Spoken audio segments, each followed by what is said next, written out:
막 추억을 되새기고 계십니까? 당연히 예수님을 만났을 때 아니겠습니까?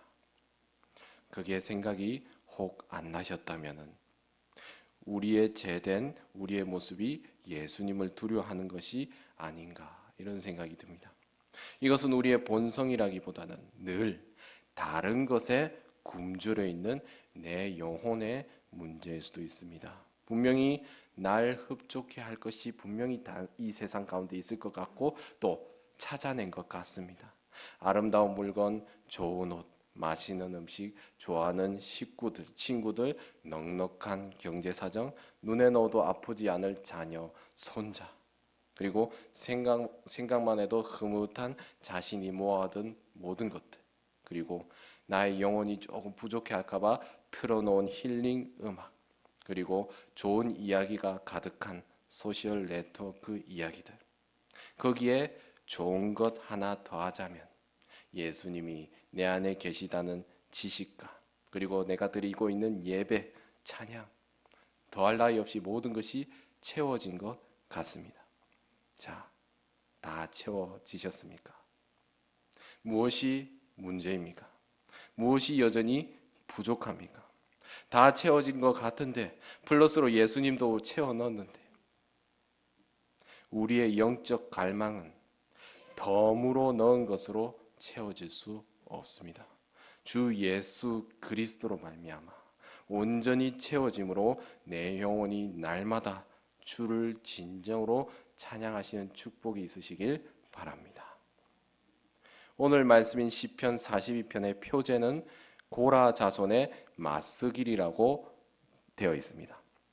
마스길이란 교훈을 위한 시라는 뜻인데 악인의 멸망, 그리고 의인의 번영, 그리고 하나님의 선함과 의로우심을 교훈의 형식으로 찬양하는 것입니다.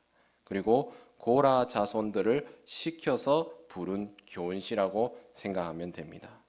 고라는 아시다시피 12지파의 조상 중 제사장 족속이 레위의 증손자입니다. 민수기 16장에서 모세와 아론에게 도전하여서 반역을 일으켰다가 하나님의 심판을 받아 멸망한 그 사람 맞습니다. 그 멸망을 당한 고라의 자손들을 세워서 하나님을 찬양하게 했다는 것입니다. 하나님께서 모세에게 대항하는 고라와 그 일당을 심판하실 때 고라의 아들들은 심판하지 않으셨습니다. 민수기 26장 11절을 보시면 고라의 아들들은 죽지 아니하였더라고 합니다. 세월이 지나 다윗의 시대에 이르면서 고라의 후손들은 레위 자손 중에 가장 유명한 지파로 등장하게 됩니다. 다윗이 사울을 피해 다닐 때 다윗에게 모여들어서 다윗을 보호합니다.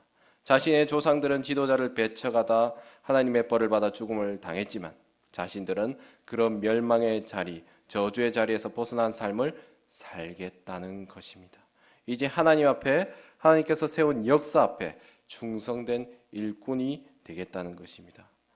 다윗 왕은 그런 이들을 세워 하나님을 찬양하게 합니다. 이들의 갈망은 무엇이었겠습니까? 자기 조상 때부터 이어지는 명예와 믿음의 회복이었을 것입니다. 하나님의 지도자를 배반하여 죽어가는 자리가 아닌 하나님을 찬양함으로 떳떳하게 당당하게 믿음의 모습을 보여주는 자리를 갈망했을 것입니다. 하나님은 역대상 6장에서 그의 명예를 회복시켜 주십니다. 다시금 다윗과 함께 하나님을 찬양하는 자리로 옮겨줍니다. 이 교훈을 위한 마스길이 고라에게 집중되어 있는 것입니다. 고라 자손을 통해 이 시가 울려 퍼지고 있는 것입니다. 명예가 떨어져 영영 하나님을 찬양할 수 없을 줄 알았던 이들에게 이 같은 일이 벌어졌습니다. 우리에게, 지금 앉아 계신 우리 성도님들에게 다시금 하나님 앞에 뜨겁게 찬양하고픈 마음이 있으시길 축복합니다. 지금이야 우리는 마음껏 찬양을 할 수 있고 예배 시간이든 아니든 찬양을 들으면서 찬양을 드릴 수가 있습니다. 그러나 지금 이 시각에도 14만의 지하교회를 가진 북한은 어떻습니까? 목소리를 낼 수가 없어 성경 한 장 한 장을 외웁니다.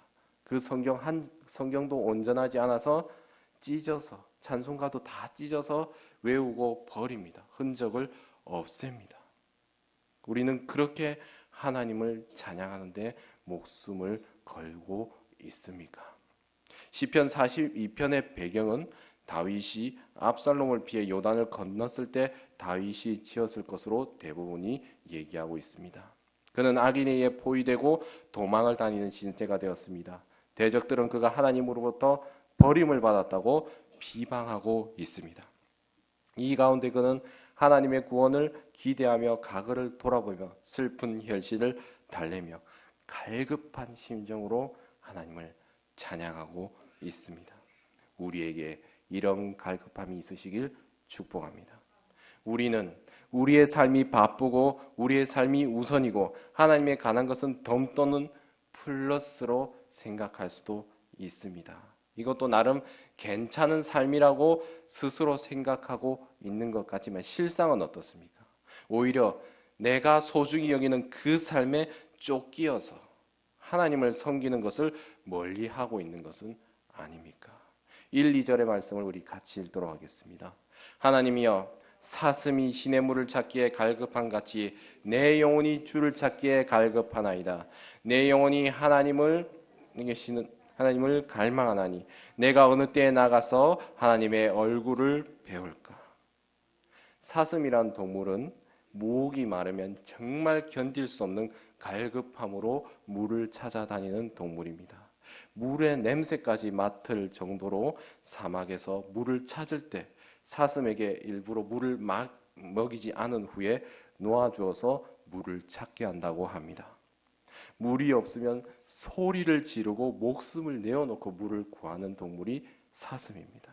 사냥꾼이 분명히 물가에서 총을 들고 기다리고 있는 것, 화살을 들고 기다리고 있는 것을 알면서도 물을 마시기 위해서 물가로 나오는 동물이 사슴입니다. 다윗이 목동 출신임은 다 아실 것입니다. 그렇기에 이 사실을 알기 때문에 그것에 비유하여 하나님께 부르짖고 있습니다. 하나님을 간절히 사슴과 같이 찾는다고 다윗은 얘기하고 있습니다. 사랑하는 성도 여러분, 여러분은 하나님 찾기를 사슴이 시냇물을 찾듯이 찾으십니까? 진정 목숨을 노리는 대적들이 우리에게 총을 목숨을 노리고 있어도 가는 사슴처럼 우리는 하나님을 찾고 있습니까? 다윗은 이러한 심령으로 주님을 부르짖으며 하나님을 찾고 있습니다. 다윗은 압살롬을 피해 요단을 건넜기에 하나님께 나아가고 싶어도 성전에 나아가고 싶어도 나가지 못하는 낙한 처지였습니다. 마치 우리가 하나님 앞에 전심으로 나가고 싶으나 생활이 어렵고 마음에 갈등이 생기고 교회에 갈등이 생기고 예배를 방해하는 많은 것들에 치여서 하나님께 나아가지 못하는 것과 같은 상황입니다. 아무리 하나님 앞에 서려고 해도 많은 방해물 때문에 하나님께 집중이 되지 않습니다. 예배도 못 드리고 기도도 안 되고 찬양도 안 되는 딱하고 불쌍한 처지가 생깁니다. 그러나 다윗은 속히 다시 하나님의 전에 나아가 하나님께 경배할 수 있게 되기를 바라고 있습니다. 기대하고 있습니다. 그 기대가 사슴이 목숨을 걸고 시냇물을 찾듯이 그 영혼이 주님을 찾는다는 것입니다. 사랑하는 성도 여러분, 이렇게 주님을 기다려 보신 적이 언제입니까? 이렇게 주님을 찾아보셨습니까? 사슴이 자신의 목숨까지 포기하며 물을 찾듯이 우리의 인생 가운데 모든 것을 포기하면서 예배를 위하여 하나님을 찬양하기 위하여 살아가고자 하는 은혜가 저와 여러분에게 있으시길 소망합니다. 다윗은 하나님을 지극히 사랑했던 사람입니다. 사랑은 어떻습니까? 주고 받는 것입니다. 제가 이전에 다른 교회에서 청년부를 할 때 참 마음 아픈 것이 있었습니다. 한쪽은 좋아서 어쩔 줄은 모르는데 한쪽은 전혀 모르는 겁니다. 이걸 뭐라고 하죠?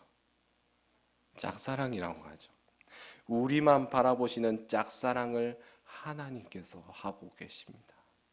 우리가 먼저 하나님을 사랑한 것이 아니라 하나님께서 우리를 사랑하셔서 우리를 먼저 찾아오셨습니다.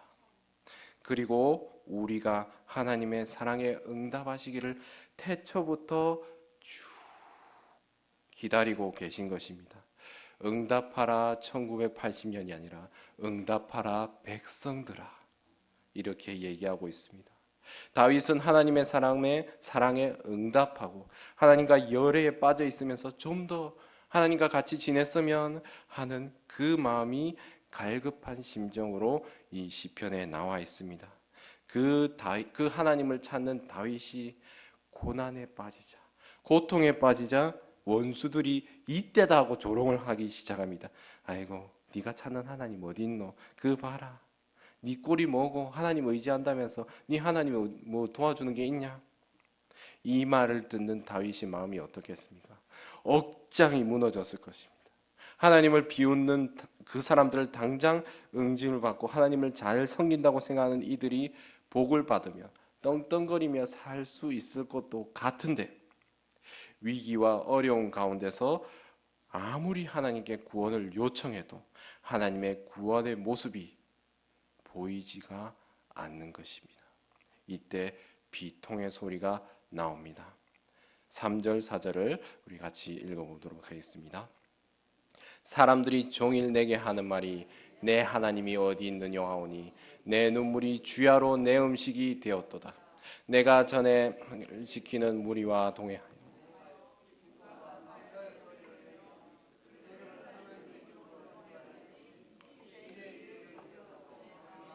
이 사는도다.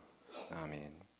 분명히 이전에는 하나님께서 나의 찬송을 받아주시고 나를 일으켜 주시고 나를 세워 주셨습니다. 그런데 하나님 앞에 범죄하고 나니 주변의 모든 것들이 원수가 되고 또한 많은 원수들이 비웃고 달려드는데 하나님께서는 침묵하고 계십니다. 다윗 왕이 아들에게 쫓겨서 피난 떠난 것을 보고 사람들은 온종일 하나님께서 다윗을 버렸다고 비난합니다. 그들은 만일 하나님이 그를 버리지 않았다면 어째서 저런 일이 다윗에게 일어나겠느냐고 얘기합니다. 당하고 있는 고난과 고통도 있는데 더 고통스러운 것이 있습니다. 하나님을 비방하고 그리고 하나님께서 나와 함께 하지 않는다는 그 마음. 하루 종일 눈물을 흘리고 그 눈물을 삼키고 눈물이 음식이 되는 고통이 이런 것입니다. 그러나 다윗은 그 모든 일들이 자기가 저질렀던 죄로 인해서 일어난 것을 알고 있습니다. 그러므로 그는 대적들의 비난에 대답하지도 못하고 밤낮으로 눈물을 흘리며 마음 아파하고 있는 것입니다. 과거를 회상하고 하나님을 섬기고 찬양했던 그분과 더불어 기쁨을 누렸던 그날들을 생각하는 것입니다. 지금 나의 삶이 무너져 내린 것 같습니다. 하나님께 마음껏 예배도 하고 마음껏 찬양도 하고 교회 봉사도 하고 이웃 신방도 가고 아픈 이를 돌보고 정말 하나님 앞에 즐거웠던 그 신앙생활이 기억이 나기 시작합니다. 삶에 어려움이 생겨 하나님께 기도하면 즉시 응답받고 해결을 받았던 천국 같았던 과거가 생각이 납니다. 정말 무슨 희생을 치러서라도 과거의 은혜 생활만 회복할 수 있다면, 하나님과의 관계가 회복되고 교회 생활이 회복될 수만 있다면 얼마나 좋겠습니까? 어떤 이는 신앙생활을 잘 하다가 하나님께 복을 받아서 사업이 번창하니까 교회를 멀리하게 됩니다. 그러다가 종국에는 하나님을 멀리하게 된 사람들을 이렇게 종종 나타나게 됩니다. 그러다가 문제가 생기고 사업이 문제가 생기고 건강에 문제가 생기자 주님 하면서 주님 앞에 엎드리게 되는 것입니다. 회개의 눈물을 흘리며 하나님 앞에 나옵니다. 옛 사랑을 회복하기 위해서 하나님 앞에서 몸부림을 치고 있는 것입니다. 그 사람들이 하는 얘기가 있습니다. 나의 행복은 행복이 아니라 저주였다. 그렇습니까?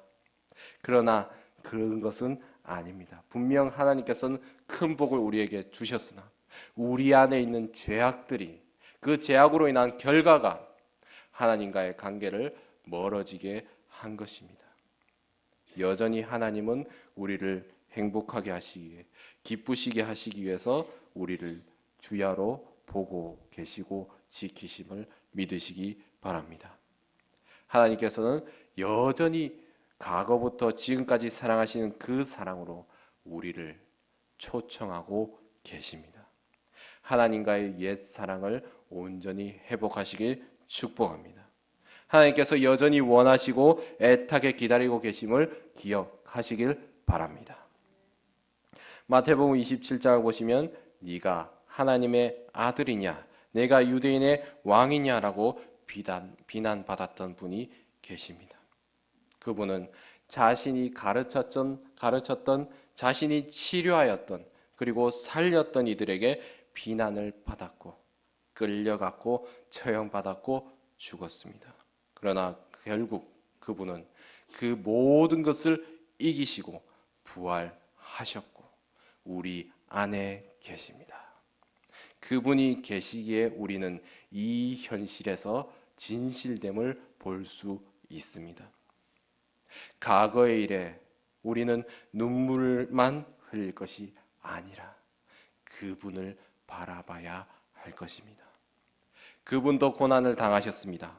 그러하기에 우리의 고통을 다 아노라 하십니다. 그러므로 이제는 눈물을 흘려야 하되 한탄의 눈물을 흘려야 하는 것이 아니라 감사와 기쁨의 눈물을 흘리시길 축복합니다. 나에게 허락된 하나님의 사랑을 생각함으로 감사함으로 하나님께 나아가시는 우리 성도님 되시길 축복합니다. 결국 우리는 우리의 갈급함을 어디에 두어야 하겠습니까? 우리는 갈급함을 세상에 두기도 했고 잠시 하나님을 내려두고 앞날이 창창함을 보고 달려가 보기도 했습니다. 다 그리 해보셨을 것입니다. 다윗은 과거에 친밀했던 하나님과의 사랑을 생각하고 자신의 영혼에 대해서 얘기하기 시작합니다. 우리 5절 같이 한번 보도록 하겠습니다. 내 영혼아 네가 어찌하여 낙심하며 어찌하여 내 속에서 불안해하는가? 너는 하나님께 소망을 두라. 그가 나타나 도우심으로 말미암아 내가 여전히 찬송하리로다. 아멘. 혹시 너무 핵에 비슷한 자기 반성을 하면서 오히려 좌절감에 빠지신 적이 있으십니까? 자신에 대한 반성이 회개가 아닙니다. 자기에 대한 반성이 지나치게 되면 자기 학대가 시작됩니다. 나 같은 인생 태어나지 말았어야 했어. 난 도대체 무슨 사람이 이러냐? 그리고 절망이라고 말하고 끝장이라고 말합니다. 사랑하는 성도 여러분, 하나님께서는 절대 이런 거 바라지 않습니다. 아이고 내 같은 놈, 아이고 이러면서 하는 걸, 그런 것 절대 바라시는 것이 아닙니다. 우리에게 절망감이 오고 앞길이 막힌 것 같고 하늘이 무너지는 환경이 될지라도 낭망하고 있기를 바라시는 분이 아니십니다. 다시 한번 굳건히 서서 대장부처럼 일어나 주님 앞에 당당하게 서서 나오기를 주님께서는 원하시고 계십니다. 믿음의 장부로 서 있으시길 주님께서는 원하시는 것입니다. 다윗은 자기 영혼에게 왜 낭망하고 있느냐 묻습니다. 여기서 낭망한다, 히스토아라는 단어는 스스로를 끝없이 낮추거나 슬퍼하는 사람처럼 땅에 엎드리는 것을 의미합니다. 자책으로 말미암아서 회복할 수 없는 지경으로까지 몰고 가는 것을 의미합니다. 그런 행동이 자신의 처한 상황을 개선하는데 아무 의미가 없음을, 아무 효과가 없음을 알고 있기 때문에 다윗은 자기 영혼에게 더 이상 스스로 전시하거나 슬퍼하지 말라고 자기에게 선언하는 것입니다. 그리고 불안해한다 와템이라는 단어는 깊은 신음소리를 내거나 스스로 중얼거리며 안절부절하지 못하는 것을 의미합니다. 전형적으로 죄를 짓고 나서 벌을 두려워하고 이제는 끝났다고 낭망하고 있을 때의 모습입니다. 사랑하는 성도 여러분, 지금 이 모습이 혹여나 하나님께로 나아가지 못하고 죄에 두려워서 있는 우리의 모습은 아닙니까? 이제 그만 자책하시기 바랍니다. 하나님만 의지하시기 바랍니다. 하나님만 찬양하시기 바랍니다. 이제 그 한탄의 자리, 원망의 자리, 후회의 자리에서 툴툴 털고 일어나서 하나님을 찬양하는 자리로 나아오시길 바랍니다. 그리하면 하나님께서 여러분을 맞아주시고 안아주시고 받아주시고 생명을 주시되 풍성하게 주실 것입니다. 지금까지의 모든 일들을 기억조차 안 하시며 하나님의 기억에서 모든 것을 잊어주십니다. 그 인자하신 하나님께로 돌아오시길 바랍니다. 찬양하는 자리에 우뚝 서 계시기를 바랍니다. 다윗이 얘기했던 소망을 두다라는 의미는 세 가지 의미가 있습니다. 첫 번째는 신뢰한다, 믿는다라는 의미가 있습니다. 야곱은 앞뒤가 꽉 막혀서 아무것도 할 수 없고 불안하여 견딜 수 없을 때 하나님을 붙들고 늘어지면서 축복하지 않으면 놓을 수가 없다고 몸부림을 쳤습니다. 마침내 하나님은 그를 축복하시고 그의 문제를 해결해 주셨습니다. 하나님을 붙들으라는 말입니다. 삶의 벼랑 끝에 있는 사람이 붙들고 늘어질 분은 돈입니까? 아니면 옆에 있는 친한 사람입니까? 아닙니다. 하나님밖에 없습니다. 사람은 믿을 수가 없습니다. 재물도 붙들고 늘어질 것이 못 됩니다. 오직 붙들고 늘어질 분은 하나님밖에 없습니다. 두 번째는 기다리다, 인내하다라는 뜻입니다. 삶이 나를 낙심시킬 때 너무 조급하게 생각하지 말고 인내하고 기다리라는 것입니다. 하나님 안에서 우리에게는 신실한 내일에 대한 희망이 있기 때문에, 신실하신 나의 하나님을 내가 믿기 때문에 기다리고 기다리는 것이 오히려 축복인 것입니다. 신실한 하나님의 약속을 붙잡고 기다리면 되는 것입니다. 우리의 조급함이 우리를 망치는 일이 얼마나 많습니까? 기다리는 것이 그냥 무턱대고 기다리는 것이 아니라 이 말씀을 붙들고 하나님을 붙들고 나아가는 것입니다. 세 번째는 기대하다, 소망하다라는 뜻이 있습니다. 불안하고 낙심이 될 때에 하나님의 구원하심과 역사하심을 기대하라는 것입니다. 하나님을 소망하고 있으면 주님이 오셔서 반드시 도와주실 것입니다. 하나님을 소망함으로 한난 중의 인내를, 연단 중의 소망을 가지는 우리 성도님 되시길 축복합니다. 우리가 잘 아는 하나님, 성경 속에 탕자라는 분이 계십니다. 자기 마음대로 살아보고 싶었던 사람입니다. 아버지 유산을 물려달라고 떼를 서서 유산을 물려받았습니다. 그리고 세상에 나가서 마음껏 살았습니다. 실컷 즐긴 후에 무엇이 되었습니까? 거지가 되었습니다. 문득 아버지가 그리워졌습니다. 아버지가 생각이 났습니다. 그곳에 가면 먹고 사는 것만큼 해결될 것 같습니다. 그리하여 아버지께 돌아가기로 결단합니다. 죄인으로 아버지 앞에 돌아와서 나를 아들이라 부르지 말고 종 중의 하나로 받아 주시옵소서 얘기합니다. 성경에는 나와 있지 않지만은 이스라엘에서 유대인들이 아버지께 재산을 물려달라고 얘기하는 것은 아버지 보고 죽으라고 하는 얘기와 같다고 합니다.